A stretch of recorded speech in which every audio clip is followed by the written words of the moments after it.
अगर आप ऊर्जा के इस आयाम को सक्रिय करते हैं तो जीवन के अन्य आयाम खुल जाएंगे। एक चीज यह है कि क्या आप उन आयामों के लिए तैयार हैं। कुंडलिनी योग मूल रूप से सबसे जोखिम भरा योग है। मैं जोखिम भरा इसलिए कह रहा हूं क्योंकि यह सबसे शक्तिशाली भी है। अगर आपको गहरी खाई में कूदना है तो या तो आपको पागल होना चाहिए या आपको किसी पर जबरदस्त भरोसा होना चाहिए।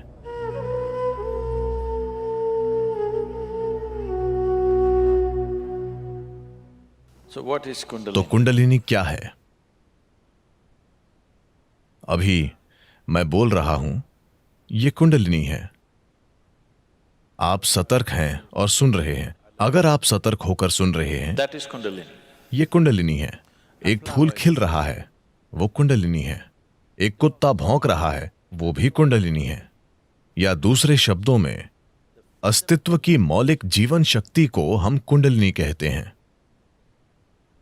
अब सिस्टम के भीतर, मानव प्रणाली के भीतर, अगर आप इसे एक तरह के जीवन पैकेज के रूप में देखें तो यह जीवन का एक टुकड़ा है। जीवन का यह टुकड़ा एक खास तरीके से इस ऊर्जा की परतों के साथ पैक किया गया है। ऊर्जा का एक आयाम तुरंत जीवित हो जाता है क्योंकि यह आपके अस्तित्व की प्रक्रिया के लिए जरूरी है। ऊर्जा के अन्य आयाम तब तक जीवित नहीं होंगे जब तक आप उनके बारे में कुछ नहीं करते, जब तक आप उनके बारे में जागरूक नहीं हैं और उन्हें एक खास तरीके से सक्रिय नहीं करते, तब तक वे अस्तित्व में नहीं आते। वे शांत रहते हैं। निष्क्रिय ऊर्जा उस ऊर्जा से बहुत बड़ी है जो अभी उपयोग में है। अपना जीवन चलाने के लिए, एक भौतिक जीवन को पूरी तरह से जीने के लिए, एक पूर्ण भौतिक और बौद्धिक जीवन जीने के लिए आपको चक्रों में से बस 21 चक्रों को सक्रिय करना जरूरी है। इन 114 में से अगर 21 सक्रिय हैं तो आप पूरा जीवन जिएंगे। आप किसी भी कमी को महसूस नहीं करेंगे। आप एक पूरा भौतिक जीवन जिएंगे। आपके जीवन में कोई समस्या नहीं होगी। आप सोचेंगे कि आप एक बड़ी सफलता हैं, लेकिन आप केवल 21 हैं, जो कि 21% से कम है। 114 में से 20% से कम। 20% से कम में भी आप बिना किसी कमी के पूर्ण जीवन महसूस करेंगे। जीवन का बाकी प्रतिशत, वो किस बारे में है? अगर आपका इरादा सिर्फ अच्छे से जीने का है तो इसकी जरूरत ही नहीं है। अगर आप ऊर्जा के इस आयाम को सक्रिय करते हैं तो जीवन के अन्य आयाम खुल जाएंगे। एक बात यह है कि क्या आप उन आयामों के लिए तैयार हैं? सवाल यह नहीं है कि यह अच्छा है या बुरा। सवाल यह है कि क्या आप उसके लिए तैयार हैं। क्योंकि भले ही सबसे अच्छी चीजें आपके जीवन में आएं, पर आप उनके लिए तैयार न हों तो यह आपके लिए अच्छा नहीं होगा। आपके अनुभव में यह अच्छा नहीं होगा। अगर कुछ आपके पास तब आया जब आप उसके लिए तैयार नहीं थे, है कि नहीं? अगर यह सबसे बड़ी चीज हो तो भी, शायद यह सबसे बड़ी चीज हो, पर यह तब आई जब आप तैयार नहीं थे, तो यह अच्छी बात नहीं है ना? तो क्या आप तैयार हैं? यह पहला सवाल है। अगर आप तैयार हैं तो हम इसके लिए क्या कर सकते हैं? हम इसे कैसे सक्रिय कर सकते हैं? ऐसा करने के कई तरीके हैं, कई तरीके। लेकिन कुंडलिनी योग अभ्यास से लोग परिचित हैं? ठीक है। कुंडलिनी योग, मैं किसी पर टिप्पणी नहीं कर रहा हूं।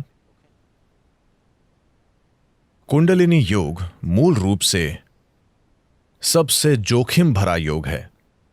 मैं जोखिम भरा इसलिए कह रहा हूं क्योंकि यह सबसे शक्तिशाली भी है।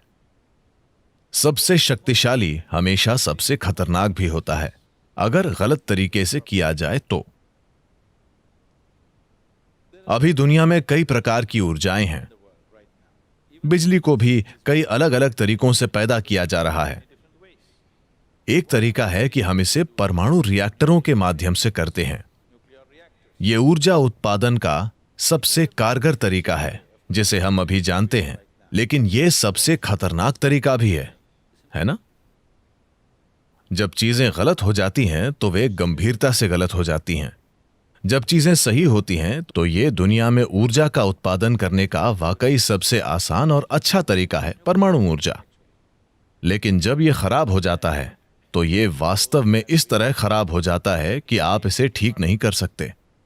कुंडलिनी योग भी ऐसा ही है। ये सबसे शक्तिशाली है, पर यह सबसे खतरनाक है। जरूरी तैयारी और मार्गदर्शन के बिना, विशेषज्ञ मार्गदर्शन, निरंतर मार्गदर्शन और देखरेख के बिना किसी को कभी इसका प्रयास नहीं करना चाहिए। पर समस्या यह है कि इस पर किताबें लिखी गई हैं और सभी उच्चतम योग करना चाहते हैं। कोई भी ए से शुरू नहीं करना चाहता, सब जी के साथ वर्णमाला शुरू करना चाहते हैं। यह रवैया अपने आप में ही खतरनाक है। जो शक्ति जीवन में परिवर्तन ला सकती है वो जीवन का विनाश कर सकती है, सिर्फ इसलिए कि जरूरी प्रतिबद्धता, समर्पण, ध्यान और समझ के बिना इसे किया जा रहा है। कुंडलिनी ऊपर उठने से, अगर कुंडलिनी ऊपर उठती है तो आपके जीवन के आयाम इतनी तेजी से बदलेंगे कि आपको बाहर भी जल्दी बदलाव लाने के लिए तैयार होना चाहिए, वरना चीजें बड़े पैमाने पर बिखर जाएंगी। शास्त्रीय यौगिक परंपराओं में हम पारिवारिक स्थितियों में रहने वाले लोगों को एक प्रकार का योग सिखाते हैं। एक अन्य प्रकार का योग है जो हम तपस्वियों को सिखाते हैं। ईशा में हमारे पास दोनों रूप हैं। हमारे पास तप योग है और सामान्य योग भी है। हम आपको तपस्वी योग कभी नहीं सिखाएंगे।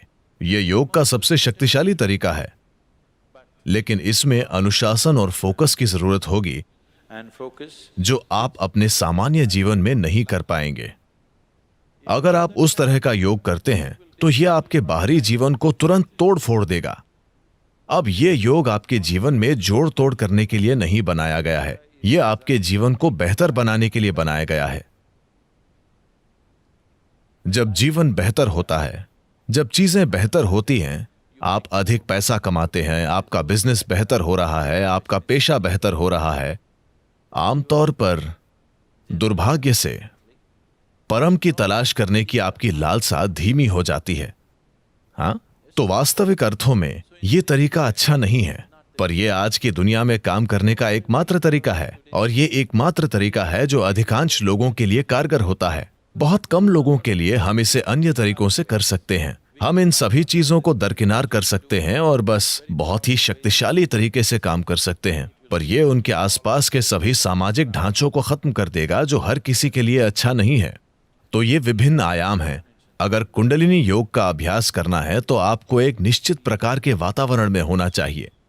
आप सामाजिक परिस्थितियों में रहकर कुंडलिनी योग नहीं कर सकते, वरना कुंडलिनी योग के नाम पर आप कुछ सरल कर रहे हैं, क्योंकि कुंडलिनी योग आपको कुछ दिनों के भीतर बदल सकता है। अचानक अभ्यास के 2 दिनों बाद ही आप अपने ही घर में एक अजनबी की तरह महसूस करेंगे, क्योंकि यह आपके बारे में सब कुछ बदल देगा। क्या हम कुंडलिनी ऊंचा उठा सकते हैं? हां, हम कर सकते हैं। एक तरीका यह है कि मददगार माहौल बनाया जाए ताकि यह धीरे धीरे बढ़े। दूसरा तरीका इसे इस तरह भड़काना है कि यह जल्दी से बढ़ जाए। अगर यह जल्दी से बढ़ जाती है तो सब कुछ नाटकीय रूप से बदल जाता है। अगर यह धीरे धीरे बढ़ती है तो बदलाव धीरे धीरे होगा। आप समय के साथ बदलाव संभाल पाएंगे। लेकिन अगर यह बहुत जल्दी होता है तो आप बदलाव संभाल नहीं पाएंगे। ऐसा लगेगा जैसे चीजें बिखर रही हैं। तो ऐसा करने के अलग अलग तरीके हैं। कितने तरीके हैं? बहुत सारे तरीके हैं। मैं सभी तरीके नहीं बताऊंगा। ऐसा करने के कई तरीके हैं। मूल रूप से इसे करने के 112 तरीके हैं। 112 तरीके हैं जिनसे आप इसे अपना सकते हैं। आधार से इसके लिए आपको ढांचे को जानना होगा, वरना यह बहुत लंबा हो जाएगा। इन 114 चक्रों में से 7 ऐसे हैं जिन्हें हम 7 आयामों के रूप में पहचानते हैं।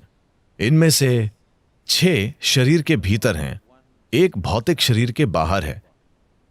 इसलिए अगर आप इन 112 तरीकों को अपनाते हैं तो आप 6 चक्रों को संभाल लेंगे, 7वें को आप संभाल नहीं सकते। 112 तरीके हैं जिनसे आप एक चक्र को प्राप्त कर सकते हैं, जिसे हम आज्ञा कहते हैं। लेकिन आज्ञा से सहस्त्रार तक कोई रास्ता नहीं है। इसका कोई तरीका नहीं है। आपको बस एक खाई में कूदना है। अगर आपको खाई में कूदना है तो आपको पागल होना चाहिए या आपको किसी पर जबरदस्त भरोसा होना चाहिए। कोई व्यक्ति कूदो कहता है और आप कूद रहे हैं क्योंकि आपको किसी पर इतना गहरा भरोसा है। लेकिन जब वो जंप कहता है तो ये आपके लिए अच्छा ही होगा। आप बस एक बिना तल के गड्ढे में कूद जाते हैं।